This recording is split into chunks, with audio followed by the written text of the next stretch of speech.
সাতক্ষীরার ভোমরা শুল্ক স্টেশনে আমদানি কমলেও বেড়েছে রপ্তানি, সেই সাথে বেড়েছে রাজস্ব আদায়।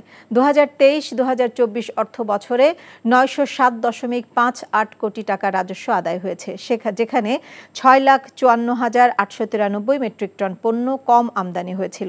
তারপরও রাজস্ব আদায় বেড়েছে ২৭৫.৮৬ কোটি টাকা। বন্দর কর্তৃপক্ষের দাবি, কাস্টমস হাউস সহ অবকাঠামোগত উন্নয়ন হলে আরও বেশি ব্যবসা বাণিজ্যের প্রসার ঘটবে, রাজস্ব আদায় বেড়ে দাঁড়াবে কয়েক গুণ। সাতক্ষীরা প্রতিনিধি SM জিন্নার পাঠানো রিপোর্ট। ১৬টি পণ্য নিয়ে শুল্ক স্টেশন হিসেবে ১৯৯৬ সালে যাত্রা শুরু করে সাতক্ষীরার ভোমরা স্থলবন্দর। ২০১৩ সালে ওয়্যারহাউস নির্মাণের পর ভোমরাকে পূর্ণাঙ্গ স্থলবন্দর করা হয়। ব্যবসায়ীদের দাবির মুখে গত ২৯ আগস্ট গুঁড়া দুধ ছাড়া আমদানিকৃত সকল পণ্যের অনুমতি দেয় NBR। এরপর থেকে আপেল, পেঁয়াজ, মাছ, ফল, পাথরসহ সব ধরনের পণ্য আমদানি রপ্তানিতে গতি বাড়ে বন্দরে।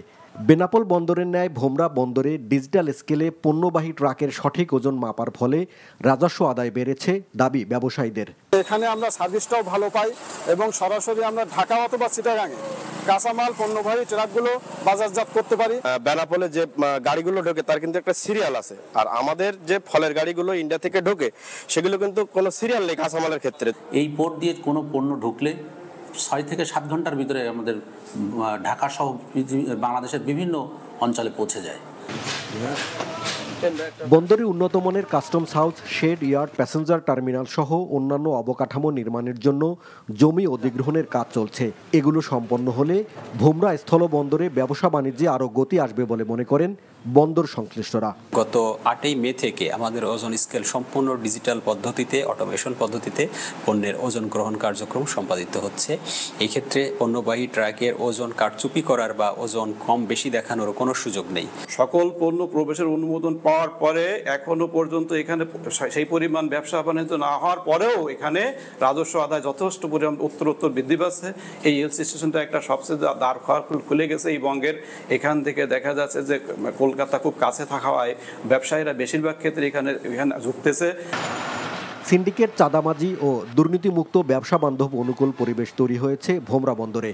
ফলে চলতি অর্থ বছরের তুলনায় আগামীতে আরও বেশি রাজস্ব আদায় হবে বলে আশা করছেন ব্যবসায়ীরা।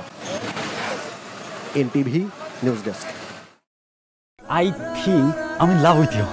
ভালোবাসা কি এভাবেই হয়? ভালোবাসা এমন সব লজিকের ঊর্ধ্বে, জাস্ট ম্যাজিক। মেঘের মুলুকে তোকে নিয়ে ভেসে যেতে রাজি আছি, সব পথ ভুলে আমি তোর কিনারায় এসে দাঁড়িয়েছি। অনেককে তুমি এতদিন যেভাবে দেখেছো এরপর থেকে তুমি সেভাবে পাবে না। তুমি কি আফসোস হওয়ার কথা বলছো বাবা? You are good human being. আমি আমার মায়ের মতো হয়েছি। কাজটা তুমি ঠিক করেছো।